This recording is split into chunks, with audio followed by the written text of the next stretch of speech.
next we have the lovely Liv, and Liv has written an amazing book called the Superheroics. And Liv is here to share and celebrate with you all some information about rapid, positive and life-changing results that she's observed in some very difficult cases, and how the message will resonate with different people, and she wants to share with you some of that information. Liv is also part of the peer support work in criminal justice liaison and diversion team at Together for Mental Wellbeing. So Liv is going to come up and share some of that information. So please put your hands together and make her feel welcome. Liv and Superheroics! Thank you so much. Thank you. Imagine if you made a mistake and found yourself charged with a very serious crime, one which potentially carries a life sentence. What would you do? That was me not long ago. But first things first. Thank you all for being here, those in person and those tuning in online. And thank you to Mind for organizing this event. I'm very grateful to see all these faces, very friendly faces, especially that I was pretty nervous before I got off stage. I'm here. Oh my goodness, I'm overwhelmed and overjoyed that I'm actually standing here, as public speaking is one of my biggest fears. So it's a big box that gets ticked today.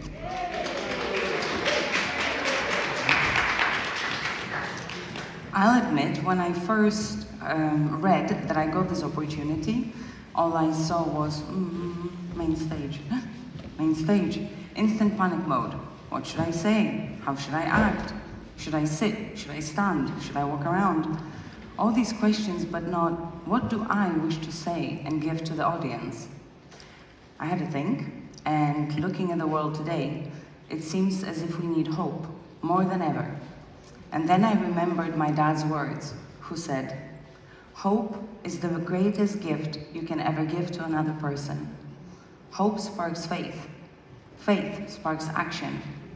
Action sparks change. A positive domino effect that begins with a kind word."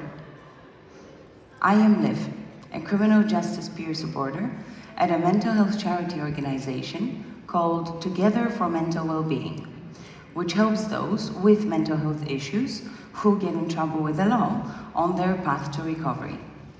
As a peer supporter, I help guide the individual and assist them through the situation, because I was in a similar position 4 years ago.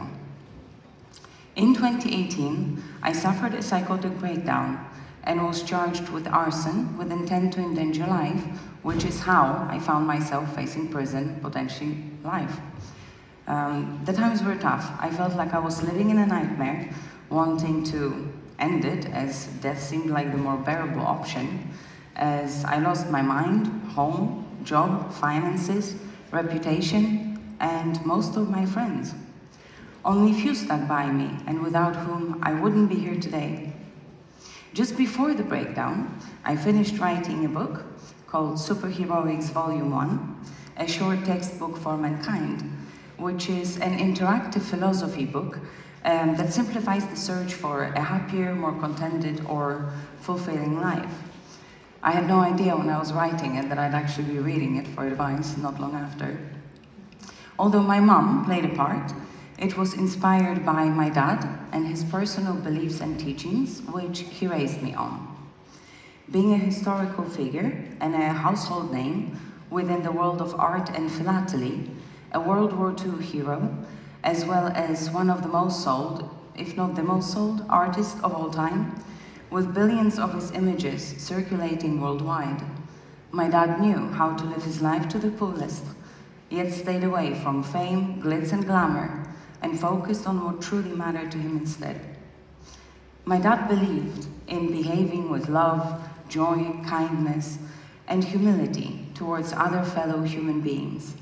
He told me Earth was a training ground to test our resolve and character, and taught me about superheroes and supervillains, and our potential to become either. As I was growing up, I genuinely believed that superheroes and supervillains were real, and that it was like a well-known secret that everybody knows but nobody talks about. Who's your favorite superhero? Anyone? Favorite superhero? Oh, great! And supervillain? Favorite supervillain? Oh yeah, cool. Yeah, cool. Well, my superheroic journey began in primary school, post-communist Poland, when my classmate/friend runs up to me and she says, look, my mom bought me this dress in a charity shop yesterday. How does it look? I answer, old. She starts crying, tells the teacher, and the teacher comes over, a lot of finger wagging, I remember, and that was that. Then a while after, same girl, this time wearing a shirt with horizontal stripes, which was literally right after my dad just taught me that vertical stripes make a shape look narrow and horizontal make a shape look wider. So when she runs up to me, points at the shirt and says, my mom just got this for me, how do I look? I answer, wide. She starts crying. Yet again the teacher comes over, this time really mad. Who raised you? You're such a bad person. I got a lot of homework as punishment and was sent home, completely clueless about what happened. I mean, she asked the question, I answered, I don't know. But as the time went by, one thing I couldn't kind of move on from was that you're such a bad person. I thought, I don't want to be bad. So one day I go to the kitchen where my mom's doing the dishes, and I'm like, Mom, yeah, I want to be a good person. How do I do that? She stops what she's doing, looks around, and then goes, I know. Be like Jesus. I'm like, oh, okay, cool. What does that mean? How do I do that? Where do I start? None the wiser. Dad? Yep. Mom said that in order to be a good person, I should be like Jesus. Well, yeah, I mean, Jesus sounds like a prime example of what a good person ought to be. Yeah, but I can't raise the dead, turn water into wine, do any miracles, or be the Messiah, so what do I do? And he says, oh, hold on a second. You know, it's the incorruptible, selfless, loving, and always forgiving character of Jesus that we should strive to be more like. As for miracles, well, what is a miracle? I repeat something I read somewhere. Oh, it's a highly unlikely event occurring in nature. And he goes, yeah, okay, but according to whom? A human? Humans don't know nature well enough yet in order to make such a bold and frankly arrogant statement as that. And lastly, who is a Messiah? Oh, I don't know, a helper, a liberator. Okay, well the next time somebody needs help and you can help them, do it, liberate them of that problem, and there you go, you're a Messiah. Oh, so what do I do? Be kind, friendly, and helpful. To everyone? Even people I don't know? Well, yeah, just because you don't know someone doesn't make them any lesser of a person. So ever since, I've tried to live my life like a good person, one that he'd be proud of, and yet I still ended up messing everything up and facing prison. Before my trial went to court, a forensic psychiatrist evaluating my mental health asked if he could read the book. Surprised by what he read, saying that, unlike other psychotic individuals, this actually makes sense. He asked if he could use some of the ideas on his patients. The trial verdict was not guilty by reason of insanity, and I was diagnosed with a bipolar disorder, anxiety, depression, and more. After the trial, as I was acquitted and free to go, well, you'd think that the bad chapter would end and then a new, happier one would begin, right? Not so fast. The night after the trial, I went to sleep thinking, yay, all is well. The next morning, I woke up thinking, yay, all is well. Then, after a few hours, I was at the supermarket doing my first official grocery shopping as a free woman, as I thought I was going to prison, so I had no food. When my friend phoned me and said, hey, have you Googled yourself today? Oh, no, you haven't, of course not. Well, there is a new article about you, but this one is worse. A Quartz News-related blog, which previously had written a blurb about my case, this time wrote a longer piece, very unflattering, clickbait headline, photo of me, even the street name where I lived. They made me sound like a total maniac, wrote that the trial continued, and completely ruined my chances at being able to start over, move on, get a better job, and yeah, be happier. Yet again, thoughts turned darker, and I was thinking, well, what's the point? Wouldn't it just be easier to, I don't know, self-delete? But according to my dad and the book, superheroes never give up and superheroes don't harm. So with the help of the few friends I did have left, the right medication and my writing, I've overcome those dreadful conditions. And today I'm very, very pleased to be sharing the book with you. If you feel lost, lonely, vulnerable, or you know someone like that, then this book is for you. As a peer supporter, I've used it, read it, and shared it to my clients with positive, rapid results observed even in repeat offenders.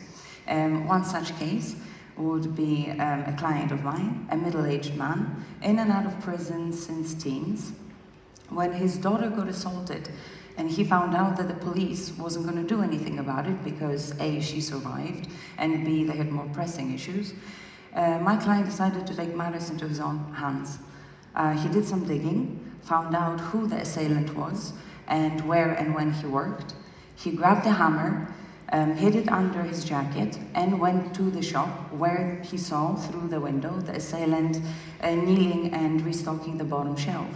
He walked into the shop, stood behind him, looked at the back of his head, reached for the hammer, and in that moment he remembered a piece in the book that said superheroes win and supervillains lose, and how in any superhero and fairy tale story ever told, if you want your happily ever after, you need to act in accordance with the laws of peace, like a superhero, not war like a supervillain. So he thought to himself, I want to be a superhero, and decided to peacefully walk out of the shop. Imagine the strength of the character. There is a person that hurts your child, and yet you still walk out peacefully. And not only that he hasn't been back since, he left karma to the higher powers, but he also hasn't reoffended at all, and is only focused on building happier memories and on his family. Another example would be a suicidal insomniac whose wife wanted to leave him because he kept arguing all the time. So the first time I ever spoke to my client, he said to me, I'm going to do this, I'm going to end my life, I've tried everything and there's absolutely nothing you can do or say to change my mind. But we had an hour, so we ended up talking. And when the time was up, we both agreed that he hadn't, in fact, tried everything because he hadn't tried Superheroics. So he agreed to postpone death for an extra week, and he would apply Superheroics onto every part of his life. And then, next time we would speak, he would give me the verdict, he would give me feedback. And fast forward till now, he's still here around us and married with his wife happily, and recently witnessed the birth of his grandchild. So it is possible to change your life. The reason why the book has proven successful in my role as a peer supporter, especially amongst the post-psychotic individuals trying to rebuild their lives from the bottom up, from the ground up, after whatever damage the psychosis left behind. What the book does is that it clearly divides everything into two piles. Yes, no, good, bad, right, wrong, peace, war, love, hate, etc., etc., and completely eliminates the so-called gray area, which my dad said was a man-made place where people kept their excuses in. The thing about the normies, which we call the functionals, is that when the normies make a mistake, they can apologize, they can reflect on it, learn from it, and eventually move on. But when it comes to people like me or my clients, after you've done something so serious where sorry doesn't cut it, then there is no room for a mistake. Because if you make a mistake, you do end up in prison, you do end up losing custody over your children, or you do end up homeless. So the consequences are dire. And my immediate goals right here and now are A, to spread my dad's message far and wide to whoever needs to hear it. Like Churchill said, if you're going through hell, keep on going, don't give up now. And 2, is to help raise money in order to print out as many books as we can and donate them as an alternative resource to hospitals and prisons, where places where people often feel forgotten about and in desperate need of hope. How does it sound so far? Are you guys with me? Yeah? Thank you. Well, when I asked my dad who the most impressive person he's ever met was, I expected him to name some actor or a queen or a pop star. But instead, he said, during the war, in my village, there was an old lady who was always positive. If we had no food, at least there was water. If somebody new was killed, at least we had each other. And he said that without her optimism, he wouldn't have made it, he wouldn't have kept on fighting for freedom, and he wouldn't have survived the war. When I asked him what was so special about that old lady, what was her superpower, he answered, in our darkest hour of need, when we had nothing left to live for, she gave us hope. So, where is hope? Well, I'm looking at it right here and now. Each one of us has a story that proves it is possible to overcome adversity. You've been a victim and a survivor, and now you're a warrior too. Yeah? Oh. Well, I mean it. I know that times are tough and that future might seem bleak, especially nowadays, but it doesn't have to be. Because positive change, just like negative, can happen fast if we keep the faith in the good alive and keep acting accordingly. Imagine if I'd given up before the trial, I never would have been acquitted, or if I'd ended things after the article came out. That would have been my legacy. That's what I would be known for. The daughter of so-and-so that lost her marbles. But instead, in peer support, I found my calling.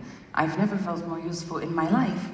And thanks to Mind for giving me this platform, I am finally, for the first time, able to tell my story with the hope it'll help someone out there that has found themselves in a tough spot. My dad always said, one day will all be nothing but a story. Make sure yours is an uplifting one. Thank you.